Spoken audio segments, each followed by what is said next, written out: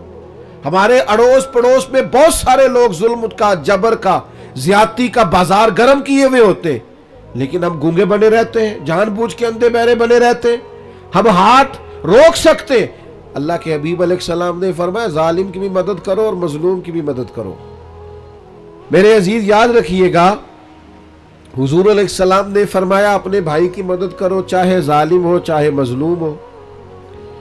تو فوراً صحابہ نے عرض کی یا رسول اللہ صلی اللہ تعالی علیہ وسلم، مظلوم کی مدد تو سمجھ میں آتی ہے، یہ ظالم کی مدد کیسے کرے؟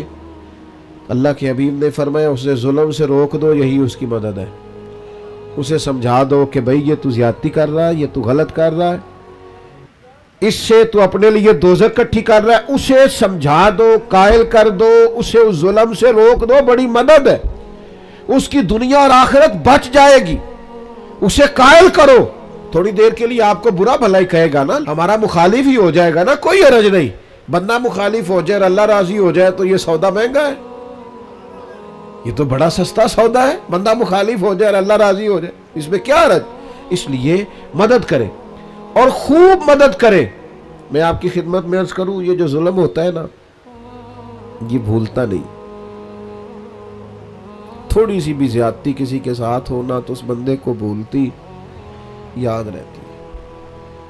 جب قیامت میں غریبوں کو اللہ اختیار دے گا کہ ان لوگوں کو بلاؤ جنہوں نے زیادتیاں کی تھی، تو پھر غریب اس دن طاقتور ہوں گے خدا کے فضل سے، تمہیں کٹہروں میں کھڑا کیا جائے، اس لیے مارا تھا۔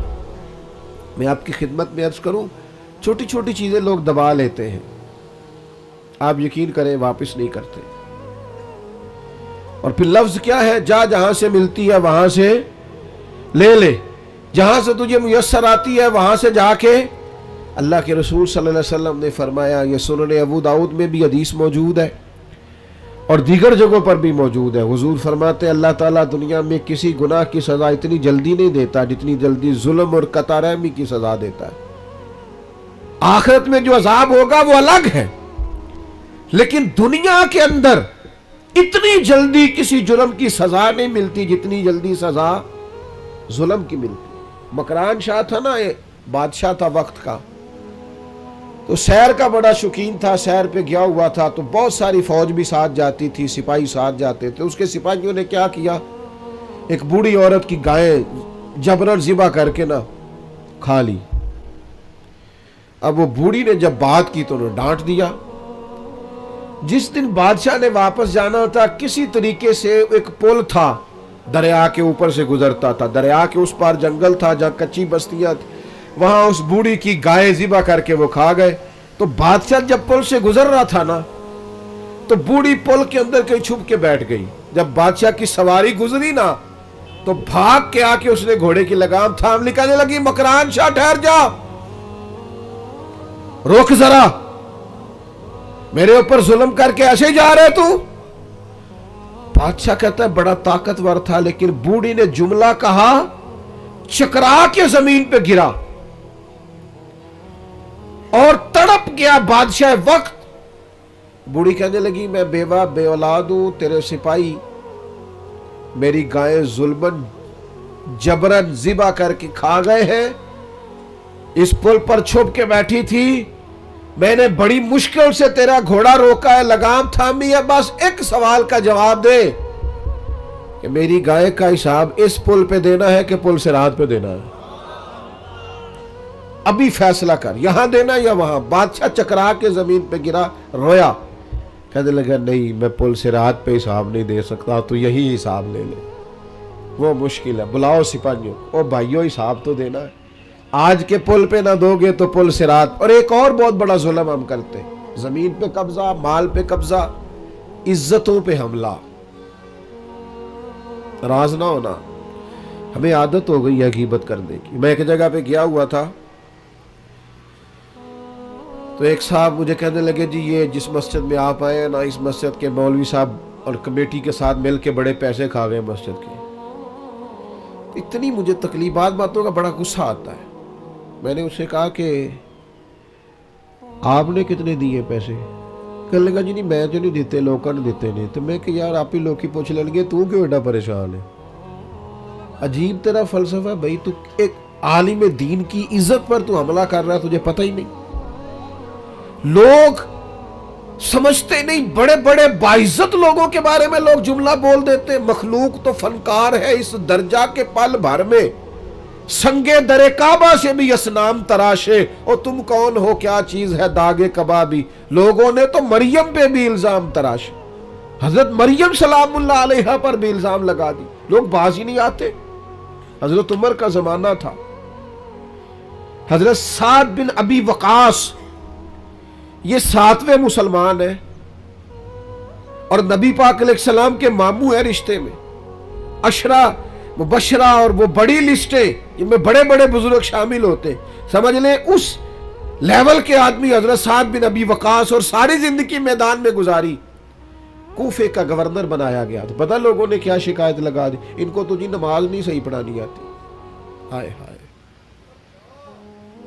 حضرت سعد بن ابی وقاص سے جناب عمر نے پوچھا, اور یہ بخاری مسلم میں حدیث ہے.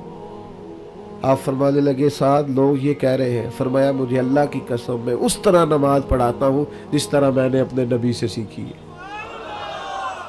لوگ باز ہی نہیں آتے, دیکھتے نہیں بندہ کتنا بڑا ہے. تیری زبان جس کی بارے میں مرضی بات کر دیتی ہے. حضرت سعد بن ابی وقاص رضی اللہ تعالیٰ عنہ سے کے بارے میں جب شکایات آئیں کوفہ سے, تو حضرت عمر نے بندہ بھیجا, فرمایا تفتیش کرو. جس جس جگہ لوگ گئے, صحابہ گئے تفتیش کرنے, معلومات کرنے, حقیقت پوچھنے, ہر ایک نے جناب سعد کے لیے دعا کی. کہا اتنا اچھا آدمی. لیکن ایک شخص تھا اسامہ بن قتادہ ابو سعدہ, وہ کھڑا ہو گیا. اس نے 3 باتیں کی. کہنے لگا جی دیکھیں کتنے بڑے آدمی کی عزت پر حملہ کر رہا, کتنا بڑا ظلم کر رہا. کہنے لگا جی ایک تو یہ لوگوں کو جنگ میں بھیج دیتے, خود نہیں جاتے. ایک مال غنیمت صحیح تقسیم نہیں کرتے. ایک فیصلے ٹھیک نہیں کرتے. حضرت سعد بن ابی وقاص 7ویں مسلمان, نبی پاک کے ماموں, قربان جائے. حضرت سعد کو بڑی تکلیف ہوئی. جب عزت دار آدمی کے بارے میں لوگ بات کرتے دل ٹوٹ جاتا. تڑپ گئے اور عرض کرنے لگے یہ بخاری مسلم کی صحیح حدیث جید سند کے ساتھ حدیث عرض کر رہا ہوں. حضرت سعد بن ابی وقاص اللہ کے حضور عرض کرنے لگے مالک اگر یہ بندہ جھوٹا ہے نا تو اس نے میرے بارے میں 3 باتیں کی ہیں, میں بھی 3 بد دعائیں اسے دیتا ہوں. اللہ ایک اس کی عمر لمبی کر دے, ایک اس پر محتاجی غالب کر دے, ایک اسے فتنوں میں مبتلا کر دے.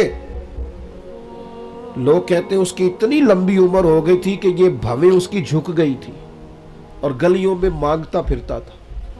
بڑھاپا تھا, چلا نہیں جاتا تھا, لیکن معاذ اللہ فتنے کا یہ حال تھا. اس حالت میں بھی لڑکیوں کو چھیڑتا. لوگ لانتے برساتے, کہتے تو کیا کرتا ہے؟ تو کہنے لگا لوگوں تمہیں پتہ نہیں مجھے جناب سعد بن ابی وقاص کی بد دعا لگ گئی ہے.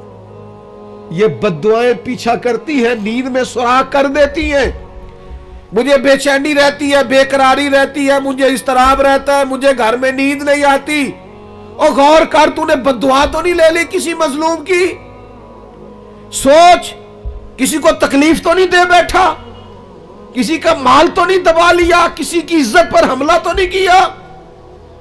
نبی اکرم صلی اللہ تعالی علیہ وسلم نے فرمایا, مسند احمد میں موجود ہے, فرمایا مظلوم کی آہ اللہ ضرور بالضرور سنتا ہے. مظلوم کی, یہ یاد رکھنی ہے آپ نے حدیث, مظلوم کی بد دعا اللہ ضرور سنتا ہے.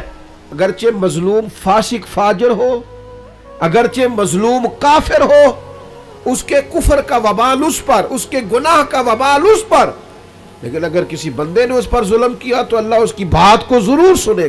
اور ہم تو عزت دار لوگوں کے بارے میں باز نہیں آتے, باوقار لوگوں کے بارے میں باز نہیں آتے. اولیاء اور صوفیاء کے بارے میں لوگوں کی زبانیں کھل گئی ہیں, لوگ بات سمجھتے نہیں کس کے بارے میں کیا کہہ رہے ہیں. میں آپ کو یقین کے ساتھ کہتا ہوں, پہلے ہم یہ کبھی سنا کرتے تھے اور یہ ہمارے تجربے تھے, باتیں گزری تو ہمیں سمجھ آئی, تجربے سے گزری تو سمجھ آئی کہ تلوار کے زخم بھر جاتے ہیں, زبان کے زخم بھرتے نہیں.